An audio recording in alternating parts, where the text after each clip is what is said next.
So ito na guys yung income natin ngayon kung makikita nyo dyan guys. Since sumakyat yung Bitcoin, bigla ang pump eh. So 71,000 na siya. So ang gagawin ko, magte-take profit na tayo dito. So meron tayong 54.83. So i-close na natin yung position natin dyan. Nakita nyo naman plus $54 guys. Tapos ito guys yung medyo malaki na kikitain natin. So $381.18 guys. So i-close na natin to. Baka biglang bumagsak yung Bitcoin. Close muna natin yung position natin dyan. Yan, 380.75 guys. Ito naman yung mga losing trade natin. 190 losing trade natin yan. Close na rin natin to since feeling ko hindi na natin mababawi. So yan, close natin. Yung history natin, ito yung history natin. Sa tingin ko bawing-bawi naman natin yung mga lose natin dito. So yan, dahil dito sa 380 kasi bigla siyang nag-pump. Nag-buy ako guys kasi ginamit natin yung MACD. Kung hindi kayo marunong sa MACD, ito ipapaliwanag ko sa inyo. So ang gagawin nyo lang, pupunta kayo dito, tapos type nyo yung MACD.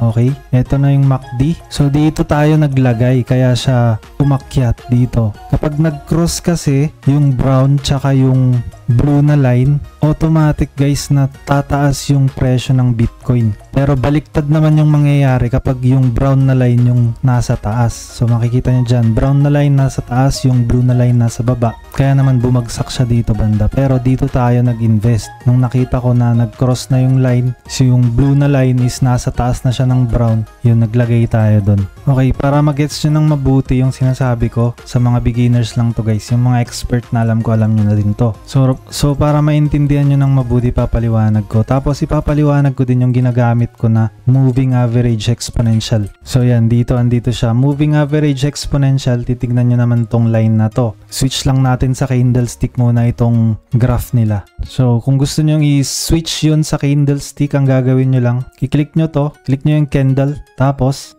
yan, candlestick na yung graph. Next na gagawin natin, pupunta tayo dito. Balik tayo sa moving average exponential. Ang tawag ng iba dito, EMA. So yan, naka 9 siya ngayon. Ang gagawin natin dito, delete muna natin tong isa, dalawa na yung na-open natin. So yan, EMA 9. Gagawin nating 200 yan para mas makita nyo yung indicator. So pupunta lang tayo dito sa settings, tapos ito papalitan natin siya ng 200. Click natin yung OK. So yan na. Kung nasa baba itong blue guys, ibig sabihin malaki yung chance na aakyat yung Bitcoin. So makikita nyo dito, example to, kita nyo dyan, nasa taas yung blue na line, kaya naman bumagsak yung Bitcoin. Kapag ito naman nasa baba, makikita nyo nang nasa baba yung blue na line, ibig sabihin malakas yung supply, kaya naman siya nag-pump dito. Itong EMA guys, mas madaling intindihin. Ngayon naman i-explain ko kung paano itong MACD kasi medyo mas complicated to kaysa dito sa EMA. So ipapaliwanag ko ngayon yung MACD guys. Pupunta tayo dito, ang tawag dito histogram. Itong nakikita nyong green tsaka red dito na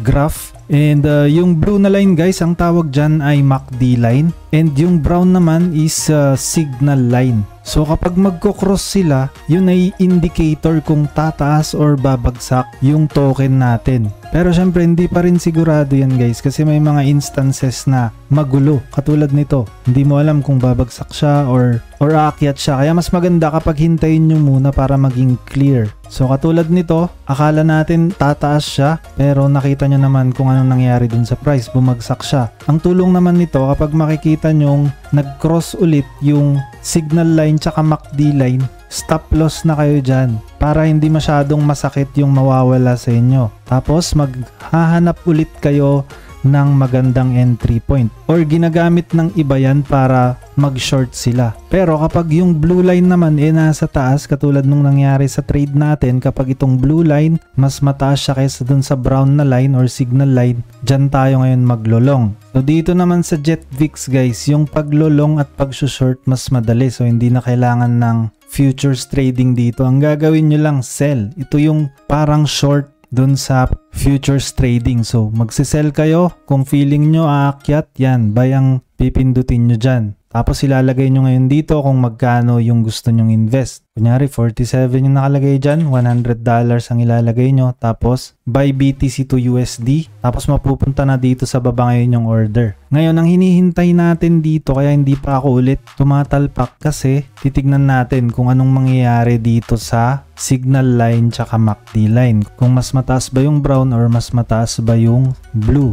Doon ulit tayo mag-e-entry. Titignan natin kung sell or buy yung gagawin natin o kaya long or short. Ulitin ko guys, yung sell dito is short, yung buy is long. Tignan nyo guys, nag-move na yung signal line tsaka MACD line nag-cross, tapos yung brown na ngayon ang mas mataas. Kaya naman ang gagawin ko, since nakita ko yung indicator na yan, na feeling ko babagsak yung Bitcoin based dito sa MACD, ang gagawin ko, magse-sell na ngayon ako. So magse-sell tayo and malakas yung kutob ko na babagsak yung Bitcoin, kaya medyo tataasan ko ngayon yung isi-sell ko. $300 guys. Sell. Okay, yung amount na na-sell natin guys ay 284.21. So makikita nyo dyan guys, nag-green na siya. Yan, meron na agad tayong $2, $3, $3.89. So pataas ng pataas yung income natin dahil dito sa indicator na to. Pero syempre guys, hindi lahat ng mga indicator na to sigurado. Kailangan nyo pa ring aralin kung ano yung takbo ng Bitcoin. So pupunta kayo sa history niya and titignan nyo kailan ba bumabagsak yung Bitcoin. Usually bumabagsak siya kapag naaabot niya yung ATH niya or all-time high niya. And kung makikita nyo dito, 7.74 agad yung profit natin. So pwede nating kunin ka agad yan. Kung gusto nyo ng fast cash, close position agad yan. O $8.54. Pupunta tayo sa history. Makikita nyo dyan yung history natin, $8.54. Pero sasabihin ko sa inyo, hindi kayo nakakabili ng totoong Bitcoin dito sa JetVix. Para lang siyang betting platform. So kung gusto nyong bumili ng totoong Bitcoin at mag-trade talaga kayo ng Bitcoin, dun kayo sa mga legit na decentralized exchange or centralized exchange na pwedeng mag-trade ng Bitcoin katulad ng BitGet, MEXC Global, Binance, OKEx pwede din doon, CoinEx pwede rin. Feeling ko legit din yung CoinEx. Tsaka yung Gate.io, yung mga ganong klaseng centralized exchange. Ito kasi, hindi centralized exchange ito guys. And ginagamit ko lang ito pang talpak-talpak. So, since talpakero tayo at risk taker tayo, kaya naman ito yung ginagamit ko. So, pwede na rin. As long as nakaka-withdraw tayo. Kaya, sa next na content natin ng JetVix, dun sa mga risk taker ko lang siguro ito ma-recommend kasi hindi pa natin sure at hindi pa ako nakaka-withdraw dito. Bago ko pa lang na ginagamit itong platform na to. Pero palalaguin ko lang yung account natin dito. Nag-start ako dito guys. Nag-start ako ng $450. Ayan, napapalago ko naman na siya. Kapag nag 1,000 to, mag-withdraw tayo. Tapos ipapakita ko sa inyo. Dun nyo lang pwedeng i-try guys kapag nakapag-withdraw na tayo. Since wala pa namang proof, gagawin ko munang 1,000 to bago ako mag-withdraw. So kapag nag-withdraw ako, kaya mag-subscribe kayo guys. On yung notification bell para kung mag-upload ako ng JetVix na content at mag-withdraw na tayo sa second part ng video na JetVix. Doon natin makikita kung makaka-withdraw ba tayo. So bali yun lang guys yung about dito sa JetVix. Kapag bago pa lang kayo sa channel, huwag nyong kalimutan na i-click yung subscribe button. Click nyo na din yung notification bell. Set nyo yan sa all para every time na meron tayong update dito, mananotify kayo. Yun lang guys. Maraming salamat. Bye-bye. Disclaimer. This content is for education and entertainment purposes only.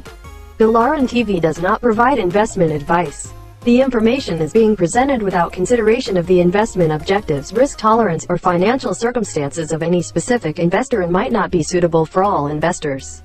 Past performance is not indicative of future results. All investing involves risk, including the possible loss of principal. Some videos have benefactors. Always do your own research. Never invest more than you are willing to lose.